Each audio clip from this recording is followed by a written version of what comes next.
महापालिका निवडणुकांसाठी भाजप आणि शिवसेना सावध असल्याचं दिसतंय।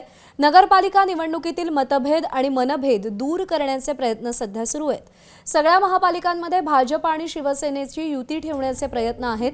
रवींद्र चव्हाण, एकनाथ शिंदे, देवेंद्र फडणवीस आणि चंद्रशेखर बावनकुळे यांच्याकडून हे प्रयत्न सुरू आहेत। शिंदे आणि भाजप नेत्यांच्या अमित शहांसोबतही चर्चा झालेल्या आहेत।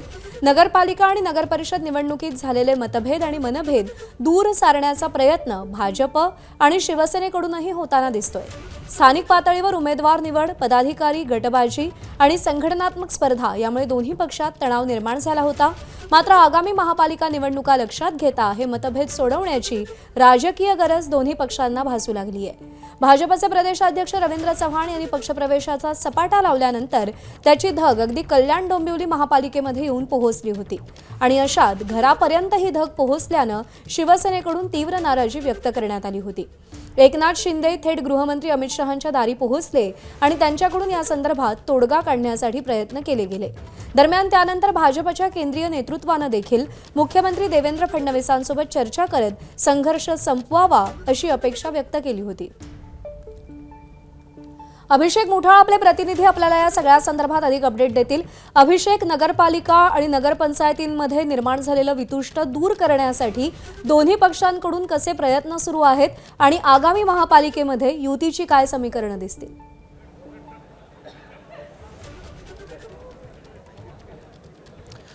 नक्कीच नगर परिषद आणि नगरपालिका निवडणुकांमध्ये अनेक संघर्ष कटुता आपण भाजप आणि शिवसेनेमध्ये पाहायला मिळालेले आहेत। मोठा संघर्ष देखील आपल्याला होताना दिसला। प्रामुख्याने कोकणामध्ये जर का पाहायचं तर राणे विरुद्ध राणे असा संघर्ष प्रामुख्याने हा दिसला। मात्र त्यात शिवसेना विरुद्ध भाजप हा देखील एक सुप्त संघर्ष आपल्याला दिसला होता आणि त्यामुळेच एकूणच राज्यामध्ये या सगळ्या ज्या घटना घडत असतानाच येत्या काळामध्ये जर का पाहायचं तर महापालिका निवडणुका आहेत आणि या महापालिका निवडणुकांमध्ये जर का हा वाद समोर आला, या सगळ्या वादामध्ये कुठेतरी डॅमेज जे आहेत ते आपल्याला होताना दोन्ही पक्ष पाहायला मिळालेले आहेत। प्रामुख्याने जर का पाहायचं तर कुठेतरी भाजपमध्ये मोठ्या प्रमाणात पक्षप्रवेश हे आपल्याला आता होताना पाहायला मिळालेले होते आणि या पक्षप्रवेशांमुळे कुठेतरी जी शिवसेना आहे ती देखील दुखावली गेलेली होती। एकूणच या सगळ्याची धग ही कल्याण डोंबिवलीपर्यंत पोहोचली, तिथं पक्षप्रवेश झालेत आणि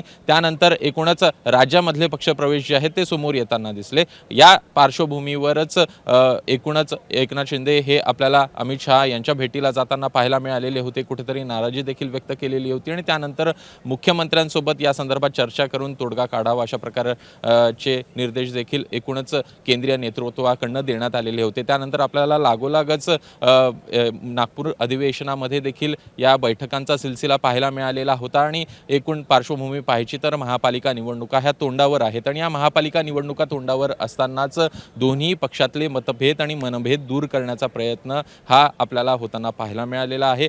एकूणच ही भेट झाल्यानंतर रवींद्र चव्हाण आपल्याला अमित शहा यांच्या भेटीला जाताना दिसले। अमित शहा यांची भेट घेतल्यानंतर आपल्याला काल एकूणच या संदर्भात रवींद्र चव्हाण आणि एकनाथ शिंदे यांची देखील भेट झाली। लागोलाग एकूणच चित्र असं स्पष्ट तयार करण्यात आलं की हा कटुता जी आहे ही आता संपते आहे आणि एकूणच वरिष्ठ लेवलला ही जर का कटुता दूर बरोबर आहे। त्यामुळे आता महायुतीमध्ये शिवसेना आणि भाजपमध्ये खेळीमेळीचं वातावरण राहतं की अशीच रस्सीखेच आडून सुरू राहते याकडे देखील लक्ष असेल। अभिषेक, धन्यवाद दिलेल्या या सगळ्या सविस्तर माहितीसाठी। एबीपी माझा, उघडा डोळे बघा नीट।